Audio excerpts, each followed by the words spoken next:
Bonjour le signe du Scorpion et bienvenue dans ta guidance pour le mois d'août 2025.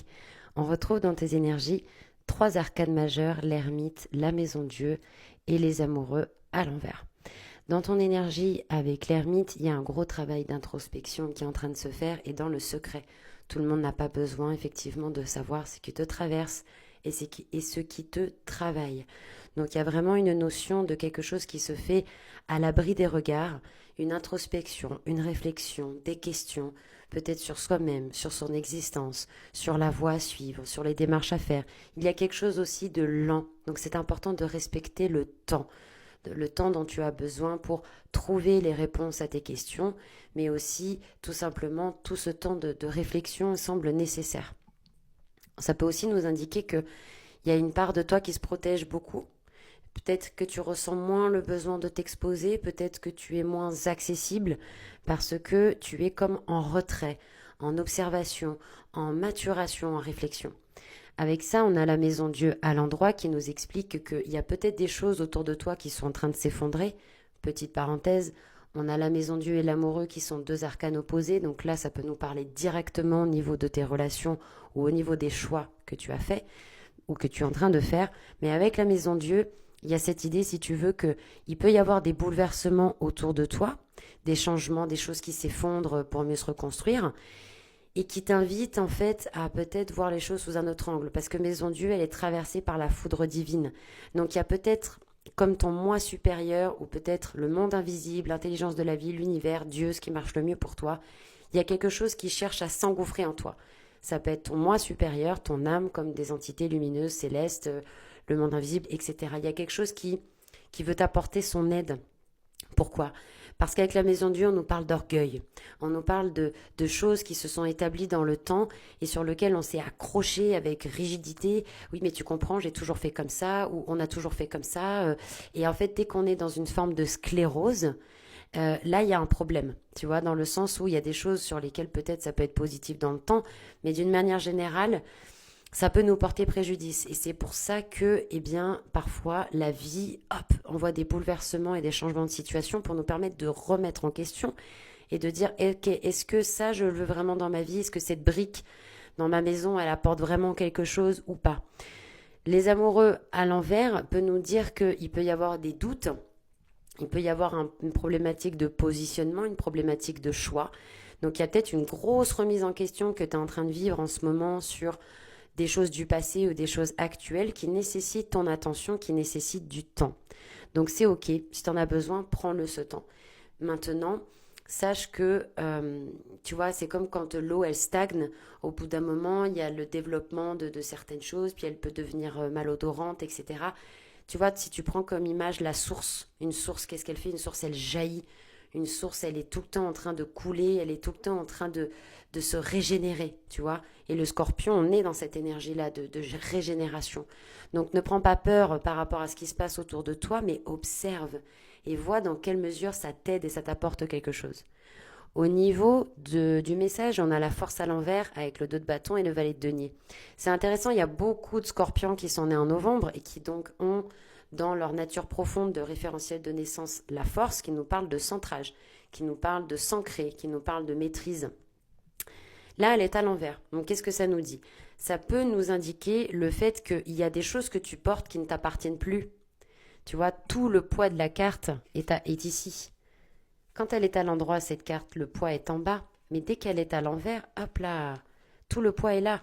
Il y a peut-être des choses que tu peux poser maintenant. Il est temps de t'en défaire. On est en 2025, 2 plus 0 plus 2 plus 5 égale 9. Année bilan pour tout le monde. Année ermite pour tout le monde. T'es en plein dedans. Remise en question, bilan. Donc avec ta force à l'envers, on t'invite à poser des poids que tu portes peut-être depuis trop longtemps. On te dit aussi, sois vigilant, hein, parce qu'avec la force à l'envers, tu peux être un peu violent, agressif, dans la non-maîtrise. Donc les instincts, les pulsions, paf, ça arrive, ça te prend. Et la première personne que tu vas croiser, je dis pas que c'est le cas pour tous les scorpions, mais elle va s'en prendre plein la tronche, tu vois, alors qu'en soi, bah, elle comprend pas ce qui se passe, tu vois, parce qu'avec la force, on n'arrive plus à se centrer, on perd l'équilibre, on perd le centrage et ça peut exploser. Il faut faire attention à la manifestation de cette explosion pour toi et puis pour les autres, surtout si tu veux être entendu, en fait. Donc avec la force à l'envers, on t'explique qu'il y a un problème là au niveau de la maîtrise, au niveau des pulsions, des instincts. Ça part un peu dans tous les sens, on est décentré. Donc attention à ça. On a le valet de denier à l'envers qui nous dit que y a peut-être un projet sur lequel tu travailles qui pour l'instant n'est pas encore prêt, mais qui va peut-être finir par voir le jour. Donc sois patient, peut-être d'ici le mois prochain. De deux bâtons, il y a une hésitation. J'y vais ou j'y vais pas. Et sur le bâton, on est sur l'énergie de feu, on est sur l'énergie de créativité, etc. Peut-être que tu ne sais plus trop où donner de la tête en fait. Il y a des hésitations. Tu vois, est-ce que j'investis ou pas dans ce projet? Comment je fais? Il y a, semble-t-il, une réorganisation au niveau de tes énergies. Prends le temps. Au niveau du blocage, on retrouve tempérance, 7 de bâton à l'envers et 5 d'épée. Tu vois, ça se suit, hein. Il y a une cohérence dans ton tirage. Pourquoi? Parce qu'avec tempérance à l'envers, qui nous parle de tempérance, nous parle de justice. Donc, parce que c'est son arcane opposé. Il y a beaucoup de mental, il y a beaucoup de rigidité, il y a un manque extrême là, hein, de souplesse et de tolérance envers toi-même et envers les autres. Pourquoi? Parce que en fait, quand on a un comportement avec soi-même, les autres nous font effet miroir. Donc, s'il y a des personnes qui te mettent en colère, pourquoi elles te mettent en colère, ces personnes? Qu'est-ce que ça déclenche chez toi? Quelle émotion que tu as peut-être pas vue ou pas écoutée et dont tu as besoin de te libérer, tu vois? Donc, tempérance à l'envers, il y a une difficulté à apporter de l'équilibre dans sa vie et à se guérir. Pourtant, tu es en chemin. L'ermite, il commence à nous parler d'une guérison personnelle. Donc, tempérance, il y a peut-être des parties de toi qui résistent à cette guérison pour raison X ou Y et c'est d'aller les interroger. Pourquoi? Pourquoi on se maintiendrait dans ce comportement? Pourquoi je laisserais cette personne m'atteindre ou lui donner ce pouvoir? Parce qu'on donne le pouvoir qu'on veut aux autres. Et donc, là, il y a un problème de souplesse et de flexibilité, peut-être par rapport à toi, par rapport à certaines situations, et d'aller interroger ces parties-là. Tu as le droit de t'apaiser. Tu as le droit d'exprimer tes émotions. Là, on sent que ça contient, jusqu'à ce que ça explose. Parce que regarde, elle a une main là sur le torse ici. Donc elle contient. Ce serait quand même dommage de se déclencher une angine, parce qu'il y a quelque chose qu'on refuse de dire et d'exprimer, et que le corps, pour libérer cette émotion, il déclenche quelque chose au niveau psychique pour t'aider à le faire. Alors je ne suis pas médecin, je ne fais pas une généralité, c'est un exemple que je donne. Le 7 de bâton nous indique que tu te protèges un peu trop, tu te sens agressé, je pense, tu te sens attaqué. Mais quelles sont les parties de toi qui t'agressent, en fait? Parce que si ça se manifeste dans le plan physique par le biais de tierces personnes, c'est que c'est quelque chose que tu nourris d'abord avec toi-même. Et je le dis ça pour moi aussi, je ne me permettrai pas de faire de la moralité. Mais on a le 5 d'épée là, ici, dans le blocage, qui nous dit que, oh là là, il y a beaucoup de rumination, il y a beaucoup d'énervement, ah mais pourquoi ça se passe comme ça, etc. Et d'ailleurs, on le retrouve dans ton conseil avec le mat, hein, où j'y reviendrai, cette nécessité de conversion des situations, là aussi. Le 5 d'épée, il y a trop de mental, hein, et attention, des fois, la suranalyse paralyse, quoi. Hein, donc, je sais pas si ça t'aide vraiment, tu vois. Comment tu réfléchis, comment tu vois les choses. Il y a peut-être un point de vue à changer. Tiens, c'est exactement ça. On est là-dedans avec la potentialité du moi. Le pendu à l'envers, le magicien à l'envers et le 2 de coupe. Pour moi, on te propose une réconciliation avec toi-même et surtout avec ton enfant intérieur. Là, ton enfant intérieur, il n'est pas entendu. Il y a un manque de joie, il y a un manque de fun, il y a un manque de créativité dans ta vie.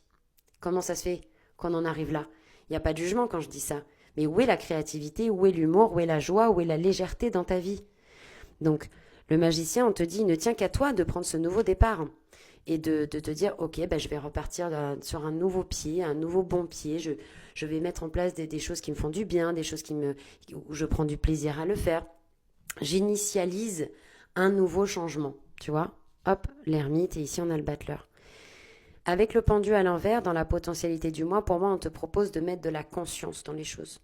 Pendu à l'envers nous parle de roue de fortune. Donc on te dit, la suranalyse mentale, c'est peut-être pas ce qui va t'aider. Ce qui va t'aider, c'est de changer de point de vue, en fait. De ne plus te comporter comme une victime face à l'existence, mais comme un disciple, tu vois. Qu'est-ce qui se passe dans le plan de la matière? Parce que dans les cartes, si tu veux, dans la structure des cartes, bon, c'est mon analyse de tarot, hein, je n'ai pas la science infuse. Mais ici, on a le plan spirituel. Et ici, on a le plan de la matière. Il met de la lumière, là, de la conscience, il a les yeux ouverts dans le plan de la matière.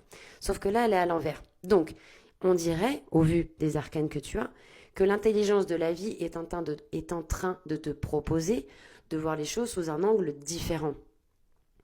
Qu'est-ce que tu n'as pas vu? Quels sont les enjeux que tu n'as pas vus? Et surtout au niveau spirituel, vous, les scorpions qui avez cette grande potentialité au niveau spirituel, au niveau de la résurrection, au niveau de voir les choses en profondeur, etc.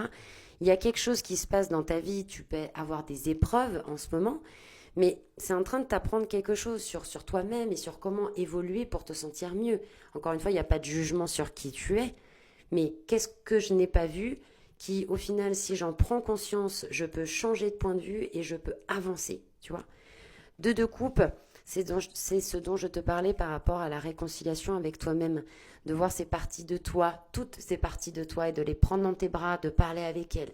Ça peut aussi nous indiquer que à partir du moment où pour moi tu arrêteras de te rebeller face à l'existence, mais de voir les choses comme un disciple de la vie, effectivement, pour certains scorpions, il y a quelqu'un qui peut arriver. Tout à fait. Avec le 2 de coupe, une relation vraiment épanouissante parce que je me l'autorise. Mais cette relation épanouissante, il faut d'abord l'avoir avec soi-même, tu penses pas? Au niveau du conseil, on a le mat à l'envers, le valet de coupe et le cavalier de bâton. Mat à l'envers, donc l'arcane opposé du mat, c'est le mat. Donc on t'invite là, si tu veux, à, pour moi, prendre le temps de voir les choses sous un autre angle, de les convertir, c'est-à-dire que si tu vois les choses avec négativité en te disant oui, la vie s'acharne sur moi, ça tombe toujours sur moi et je me victimise, etc., non seulement tu vas rester bloqué dans la situation, mais en plus tu ne peux pas avancer. Pourquoi? Parce que l'arcane du pendule, le 12, c'est l'acceptation des situations. Pour aller vers l'arcane 13, l'arcane sans nom, la transformation. Quand j'accepte une situation, je peux la transformer. Tout ce sur quoi je persiste, résiste. Donc tant qu'on se sent victime, incompris, paria de la société, maréchal et j'ai envie d'envoyer tout bouler, quoi, eh bien, on n'avance pas. On avance à reculons, en fait. Tu vois, on n'avance pas. Là, on te propose de développer ta foi. On te propose de faire confiance. Là, il ne regarde pas où il marche, il sait que le chemin va se révéler à lui-même. Et même les obstacles, le chien couleur bleue qui l'empêche d'avancer, l'aide à avancer au final, tu vois. Donc, il y a vraiment cette proposition pour toi de voir les choses sous un autre angle, de développer la foi, de faire confiance et de ne pas, parce que ça risque de te maintenir dans cet état, de ne pas te braquer. Mais bon, je sais que c'est pas évident. Moi franchement, je galère. Hein. Donc, encore une fois, je compatis. On a le valet de coupe à l'envers qui nous indique qu'il y a peut-être des excuses qui vont venir. C'est vrai que si tu fais Ho'oponopono avec toi-même, je me demande pardon, je suis désolée, je me remercie, je m'aime. Tu peux même dire ton prénom à la fin de la phrase en faisant Ho'oponopono avec tes mémoires cellulaires, avec toi-même, ton estime personnelle, tes relations, etc., etc. Le fait de t'apporter cette tendresse, cet amour, ces excuses envers toi-même de OK, j'accepte que je suis comme ça et je tends vers quelque chose de nouveau. Encore une fois, à l'extérieur, ça pourra venir. Voilà, il y a des excuses qui peuvent arriver, une réconciliation. Cavalier de bâton, tu pars dans tous les sens. Tu vois? Il y a une énergie là qui a du mal à se canaliser en fait. Cavalier de bâton à l'envers, c'est vraiment... ça peut partir dans tous les sens. Ça rejoint ce qu'on disait par rapport aux instincts et aux pulsions. Donc attention à l'utilisation de la force primaire, la force Kundalini. Pour ceux qui ne comprennent pas, c'est pour éviter d'être censuré. On parle de cette force de vie. Voilà. De savoir la canaliser, la driver, de ne pas se faire bouffer par ses instincts et par ses pulsions parce qu'on peut s'y perdre. Tout simplement. Il y aurait beaucoup de choses à dire, mais ça fait déjà un petit moment que je parle. Merci beaucoup de m'avoir écouté. Les consultations privées sont toujours disponibles sur tarotvivant.fr. C'était un plaisir, les scorpions. Prenez bien soin de vous. Et on se retrouve le mois prochain pour une nouvelle guidance. C'était Tarot Vivant.